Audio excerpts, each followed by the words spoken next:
One of the things we're going to find out about geometry, folks, is that there's a lot of vocabulary. It's almost like learning a new language. And if we don't have the vocabulary down, it's going to be really tough to be successful. So we really have to keep pounding this through. And it is a certain amount of memorization. You're learning a new language. That's essentially what it is. So, every language starts out with a basic understanding, basic terminology. For geometry, our most basic words we're going to leave undefined. We're going to talk about a general description, but they're undefined because in trying to define them, we end up just using the word in our description. So remember that our three undefined terms are point, line, and plane. And then all the rest of our vocabulary is going to be based off of those three things that we're going to leave undefined. Now, when we talk about what we're doing in geometry, a lot of the things that we're going to be talking about are actually invisible to the naked eye. And you're going to say, no, we're going to draw those things.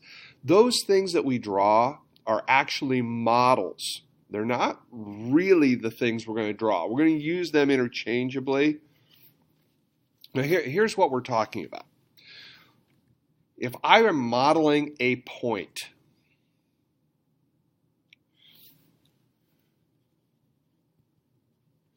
okay, a point is a location. In our model, we model that with a circular dot, but the dot itself is not the point. The point has no dimensions. It has no length, no width, no depth or thickness. So, our dot actually has some dimension. It has size. A true point has location, but we can't see it. Okay, so I know those two things kind of out there a little bit, but we're going to call the model a point, but in all actuality, it itself is not the point. Now, these locations we name with capital printed letters. And folks, we have to get over this idea that, well, I don't like the capital letter B. I'm not going to make a capital B. We've got to get over that because lowercase letter B's are going to represent something different than capital letter B's.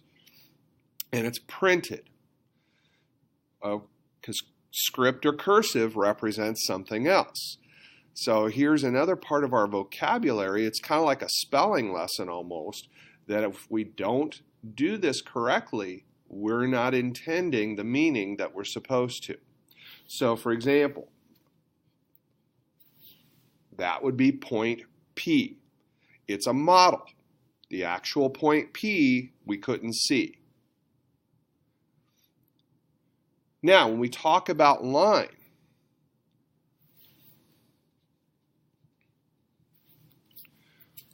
okay, a line has endless or infinite length. It doesn't have any width or depth or thickness. However, again, that would mean we couldn't see it. But for our model, we use a straight edge, a ruler, or any similar object. Doesn't have to have markings on it. And we draw something like that, but we put arrows on each end. Okay, that's called a double arrow. And that double arrow indicates that this figure goes on infinitely, forever and ever. Okay, if I didn't put the arrows on each end, then it wouldn't be a model for a line. Now, there are a couple of ways that we can name a line. One would be with a lowercase cursive or script letter.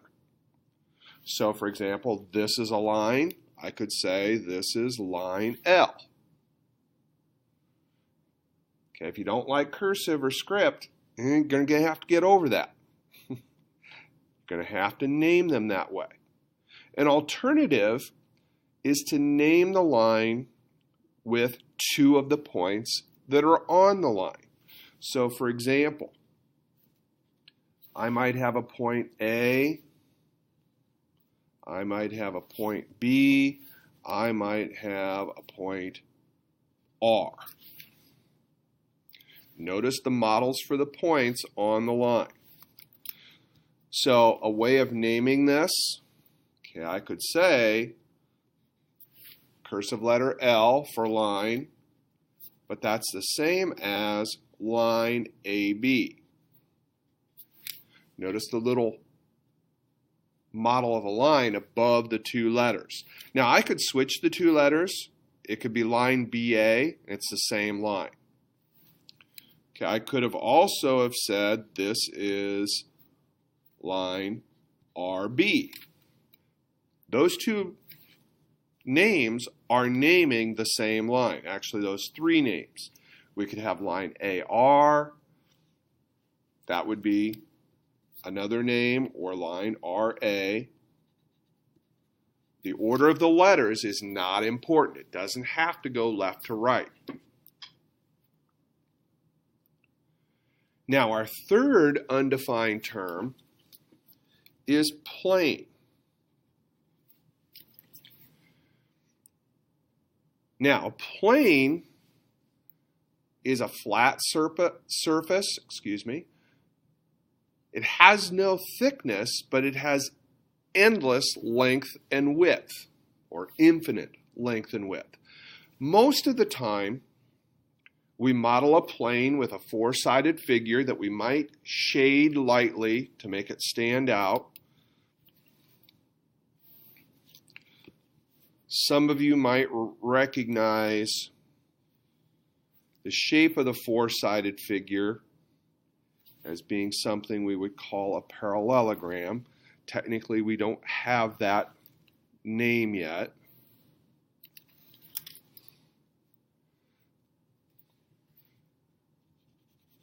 So maybe lightly shade it. My pencil doesn't lend itself to shading very well here. Just to make it stand out differently. Now, naming a plane. We could use a capital cursive letter. So that could be plane P. Notice capital cursive so I don't mistake it for the name of a point. So we'd have plane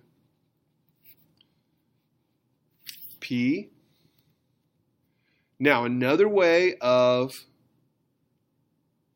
naming a plane is with 3 points in the plane that do not lie on the same line. So for example, I might have point A, point B, and point C that are not on the same line there. So this could also be named as plane ABC. And again, the order of the letters doesn't matter. I tend to put things alphabetically. That's just my nature. Also, if we do put them alphabetically, it's easier to see that my friend's answer and my answer are equivalent. You know, if we had a fourth point in here that didn't lie on the same line as the other two, then we could use those combinations. Okay, so if I had a point D there, you know, plane ABD, plane BCD, plane ACD, okay, those all name the same plane.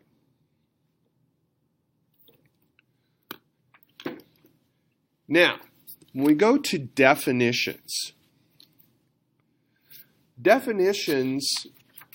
we write in statements that we say are reversible. Reversible means I can say them in either order, switch the if and the then, and it has exactly the same meaning. Not all statements that are if and then can I switch those to. Here's what I mean. Our first defined word is collinear. So we talk about collinear points. Notice inside the word collinear, we see the word line. Okay, that prefix co, if you were to cooperate with somebody, you'd be working together on the same type of task. So when we talk about collinear points, points that are collinear lie on the same line. Now, to make that a reversible statement, we use a phrase, if and only if. And you can see this on your vocabulary sheet, so I'm not going to rewrite it. But we say that points are collinear if and only if they lie on the same line. What that means is, if points are collinear, then they lie on the same line. Or reverse it. If points lie on the same line, then they are collinear. Usually when we're talking about this, we're talking about 3 points or more. Because no matter what, any 2 points are collinear. There's always a line that we can draw through 2 points, even if those 2 points don't have a model for a line going through them. Now, along with that word collinear, if I put the prefix non in front of it, what do you suppose that means? Not going to go there. I'm going to ask you to think about that one, and you can see that on your vocabulary sheet. When we talk about coplanar, we're talking about points or lines that lie in the same plane. You can kind of see the word plane inside of coplanar. So points or lines are coplanar if and only if they lie in the same plane. Anytime 2 lines intersect, they're coplanar. But coplanar lines do not necessarily have to intersect. Big distinction there. And likewise, non-coplanar. That prefix non tells us something. Can we talk about intersections? In geometry, an intersection just means our figures have point or points in common. So if 2 lines intersect, they would intersect in a point. So for example, if I draw this model,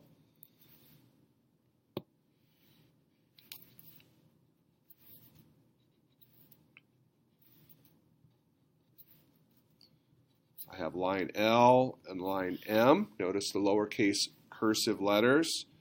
I could say this is point R. So that model would be showing line L and line M intersecting at point R.